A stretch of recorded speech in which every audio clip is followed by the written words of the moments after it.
नमस्कार, plus news में आपका स्वागत है। मैं हूं आपके साथ राजकृष्ण नटवाल। अभी तक की मुख्य हेडलाइंस पर। विधानसभा के बाहर वाम दलों का प्रदर्शन, सीएम से इस्तीफे की कर रहे थे मांग।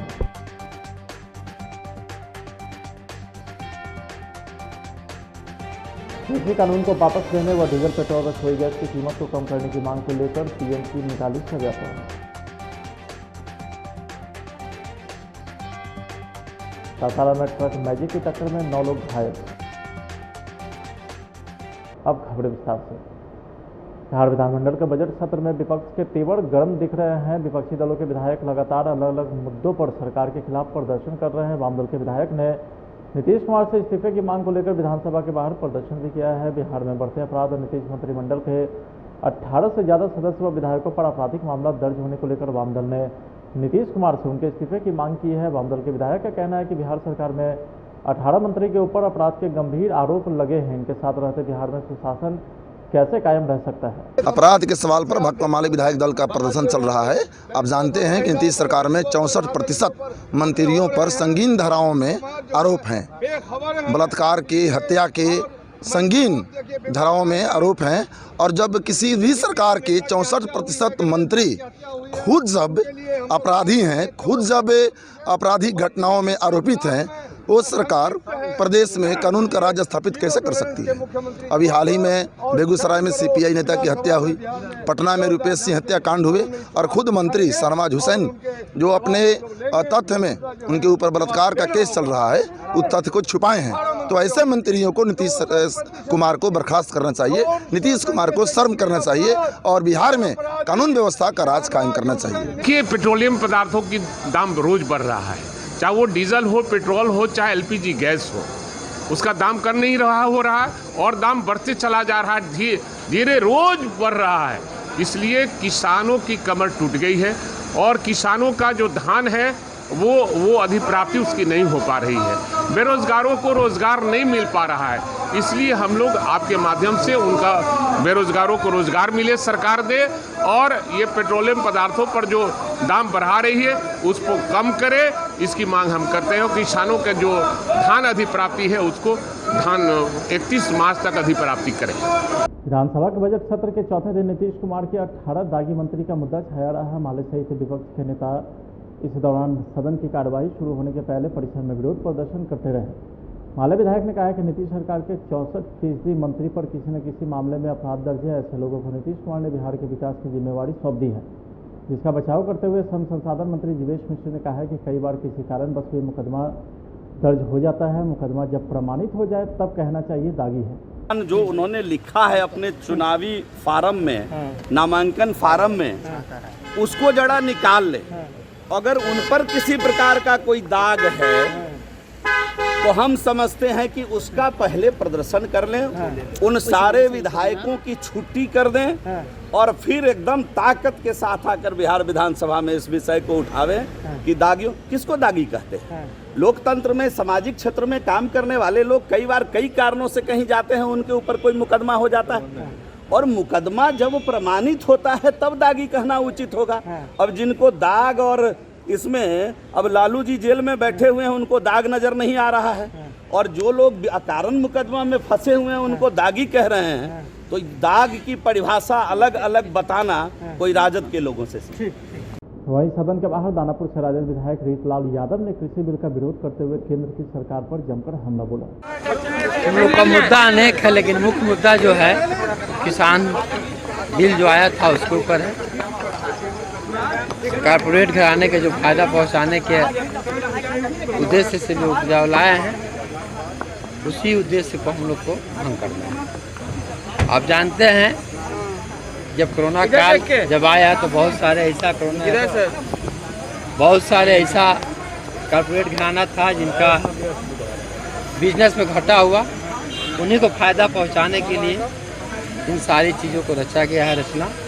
बिहार में जनसंख्या वृद्धि नियंत्रण को लेकर सियासी घमासान तेज हो गया है। जहां सीएम नीतीश कुमार ने बिहार में प्रजनन दर में गिरावट आने की जानकारी सदन को दी, तो वहीं दूसरी तरफ बीजेपी के विधायक ने खास अल्पसंख्यक समुदाय को निशाना बनाते हुए कहा कि उनको लोग जनसंख्या वृद्धि को रोकने के लिए गंभीर नहीं है तो वह लोग नसबंदी नहीं कराते हैं। भाजपा विधायक के इन आरोपों के बाद अब इस पर सियासत भी तेज हो गई। अरे भाई ये कानून कोई नया तो है नहीं, तो बहुत पुराना है, इस पर लोग अमल भी कर रहे हैं। इनको सिर्फ बहाना चाहिए, औंगते को ठेलते का बहाना।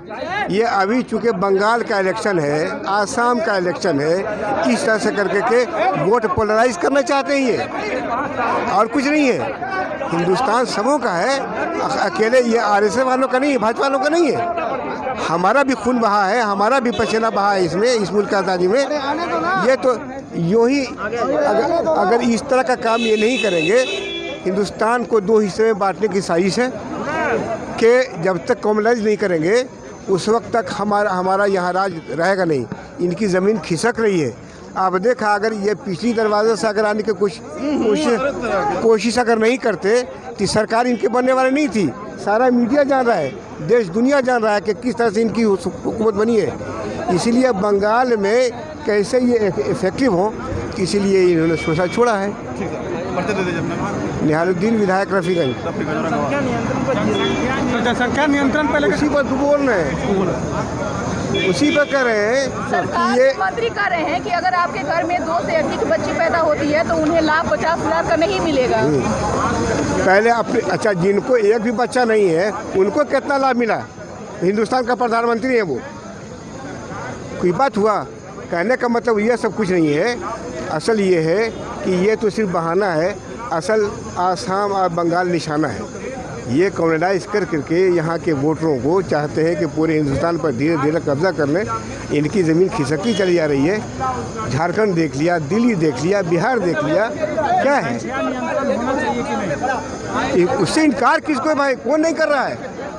हम लोगों ने तो यही तो कहा है कि आप जो अभी जनगणना हो रहा है, जन सुनी बता रहे हैं, कानून तो बना हुआ ही है कानून क्या बनेगा भाई? और दूसरा चीज़, हम लोग जो है जिस धर्म को हम लोग मानने वाले हैं, वहाँ इसकी कोई गुंजाइश नहीं है। कोई गुंजाइश नहीं है कि अलग से कोई कानून बनाया जाए। कानून तो बना हुआ है, हर आदमी को इसका लिहाज रखना है। इस मुल्क के हम शहरी हैं, इस मुल्क के हम बाइज़्ज़त शहरी हैं, हमको यहाँ के कानून को पालन करना है। मगर आप एक से एक कानून बनाते चले जा रहे हैं। ये अभी जो किसानों के विरुद्ध जो कानून लाया गया है, क्या सही है? इसके ऊपर भाजपा नहीं बोल सकती है। 100 दिन से ऊपर हो गया, किसान रोड पर है, बाल बच्चे उसके रोड पर हैं, 200-250 आदमी मर गया, उसके बारे में कुछ नहीं बोल रहे हैं। ये वो सब कुछ नहीं भाई मेरे, ये वोट की राजनीति है। हिंदुस्तान को 2 हिस्सों में बांटना चाहते हैं, कॉमनलाइज करके यहाँ के और दूसरे वोटरों को अपने पक्ष में लाना चाहते हैं। ये सारा आरएसएस का और बजरंग दल का खेल है। रोहतास जिला के करगहर में कृषि कानून को वापस लेने और डीजल, पेट्रोल, रसोई गैस की कीमत कम करने की मांग को लेकर किसान महासभा से जुड़े किसानों ने प्रदर्शन किया है। किसानों ने करगहर बाजार में पीएम की शव यात्रा निकाली। इस दौरान ठेला गाड़ी पर मोटरसाइकिल लाद कर घुमाया गया। साथ ही किसान हाथ में लालटेन और उपले लेकर प्रदर्शन किया। बाद में पीएम का इन लोगों ने पुतला भी फूंका। देश को बेचने वाले गिरोह के सरदार नरेंद्र मोदी डीजल और पेट्रोल पर एक्साइज और ड्यूटी बढ़ा के डीजल और पेट्रोल का दाम शतक पार कर चुके हैं। इसलिए उसके विरोध में आज यह नरेंद्र मोदी का शव यात्रा निकालकर उनका दाह संस्कार किया गया। 3 कृषि कानून के लिए देश के राजधानी के चारों तरफ किसान जमे हुए हैं। लगभग 3 महीना से किसानों के खेतों को छीनकर नरेंद्र मोदी उद्योगपतियों को खेत देना चाहते हैं। वह खेत किसानों का हो, किसान उसमें उपज करें, किसान के बाल बच्चे उसे जिए। इसलिए वो जो वहाँ धरना पर बैठे हैं कि यह 3 कृषि कानून जो है सरकार वापस नहीं ले रही है, इसके विरोध में, और डीजल पेट्रोल का दाम अप्रत्याशित वृद्धि हुई है, इसके विरोध में अंतर्राष्ट्रीय। सासाराम में एक अनियंत्रित ट्रक ने मैजिक वैन को टक्कर मार दी, जिससे मैजिक पर सवार 9 लोग गंभीर रूप से जख्मी हो गए। घायलों में 5 महिला 2 बच्चे शामिल हैं। सभी एक ही परिवार के हैं। कैमूर जिले के कुदरा थाना अंतर्गत नाटी गांव से एक मैजिक पर सवार होकर सासाराम के तकिया बाजार में बर्थडे पार्टी में शामिल होने के लिए जा रहे थे। इसी दौरान शिवसागर थाना क्षेत्र के घोड़गढ़ के पास एनएच पर हादसे के शिकार हो गए। सभी घायल नाटी गांव के सुनील पासवान के परिवार के लोग हैं। घायलों में एक 8 साल के बच्चे की स्थिति चिंताजनक बताई जा रही है। शिवसागर पुल टेस्ट से आगे जो है वहाँ पर घटना हुआ था, ट्रक वाला मार दिया है धक्का मैजिक वाला को।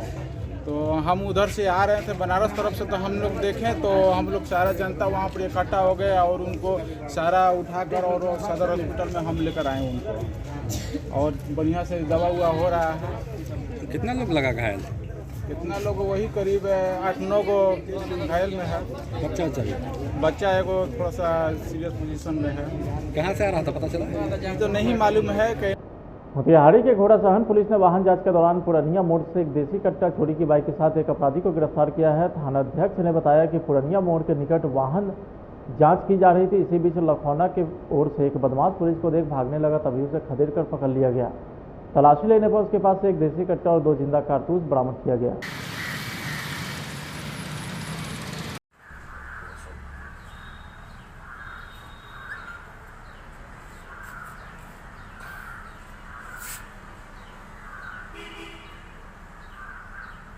पटना सिटी के दीदारगंज थाना पुलिस ने 3 लुटेरों को लूटे हुए आईफोन व कैश के साथ गिरफ्तार किया है। बताया जाता है कि 21 फरवरी को एक ऑटो चालक कच्ची दरगाह से पटना की ओर जा रहा था, तभी दीदारगंज रेलवे गुमटी के पास बाइक सवार 3 लुटेरों ने ऑटो चालक से पिस्टल की नोक पर आईफोन व कैश 5100 रुपये लूट कर फरार हो गया। तो वहीं लूट की सूचना मिलते ही पुलिस जाँच में जुट गई थी, जहाँ पुलिस ने सब्बलपुर इलाके में छापेमारी कर बाइक समेत 3 लुटेरों को गिरफ्तार किया। 21/2/2021 की रात्रि करीब 11:30 बजे कच्ची दरगाह से पटना की तरफ जा रहे एक टेम्पो चालक से दीदारगंज थाना अंतर्गत रेलवे ओवरब्रिज पर मोटरसाइकिल सवार 3 अपराधकर्मियों द्वारा पिस्टल का भय दिखाकर टेम्पो चालक का मोबाइल तथा 5500 रुपये लूट लिए गए।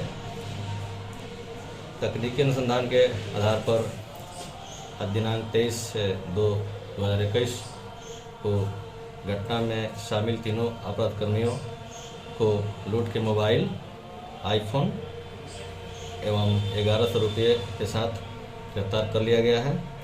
इस संबंध में दीदारगंज थाना कांड संख्या 42/2021 दिनांक 22/2/21 धारा 392 भादवी के अंतर्गत मामला दर्ज किया। कहाँ से गिरफ्तारी लोग संभव है? इन लोगों की गिरफ्तारी सबलपुर से हुई है, नदी थाना के सबलपुर इलाके से। तो पूर्व में भी लोग लूट करने के बाद इसका सत्यापन हम लोग कर रहे हैं। इन लोगों का अपराध कर्मियों का आपराधिक इतिहास जानने का प्रयास किया जा रहा है।